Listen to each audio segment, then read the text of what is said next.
వానికేం తక్కరా, పూటకు 10 లీటర్ల పాలు అమ్ముకుంటూ రోజుకు 1000 రూపాయలు సంపాదిస్తూ రాజా లెక్క బతుకుతున్నాడు అని చెప్పేసి అందరు అనుకుంటాం కాక. కానీ దాని అనుకున్న కష్టం ఎట్లుంటుంది అని చెప్పేసి ఎవరికి కనిపించేది. రోజు రొచ్చులో బుర్రుకుంటూ బర్రెలన్నింటినీ ఫ్రెష్గా గడిగేసి పాలు పిండి ఇంట్లో కూర్చొని డబ్బాకు ప్రతి ఒక్క డబ్బా నింపుకొని పట్నం పోయి గల్లీలలో తిరుగుతూ ఏ ఇంటికి ఎన్ని పాలు కావాలనో తెలుసుకొని ఇంటింటికి పాలు పార్సల్ చేసేసి తిరిగి ఇంటికి వచ్చి బుక్కెడంత అన్నం తిని సచ్చేదాకా మళ్ళా గడ్డికి వెళ్ళిపోయి గడ్డి మోపులు తీసుకొచ్చి గడ్డి వేసేసి స్నానం చేసి మళ్ళా తిని మధ్యాహ్నం మరవకుండా గడ్డి వేసేసి పొద్దుపోయిందంటే సేమ్ ప్రాసెస్ ఫాలో కావాలా కాక. గట్లాంటిది మనం ఆ కష్టాన్ని చూడకుండా ఈజీగా వానికేం తక్కరా అని ఒక మాట అనేస్తూ ఉంటాం.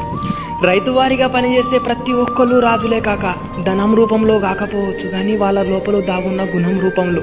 ఎందుకంటే పల్లెటూరులో రైతు వారిగా పని చేసుకునే ప్రతి ఒక్కరు ఇదే నా ఆధారం అని ఫీల్ అవుతారే తప్ప ఏ ఒక్క రోజు ఇది నాకు భారం అని అనుకోరు. కష్టమంటే తెలిసినోడురా నిరుపేదరా రైతన్నరా.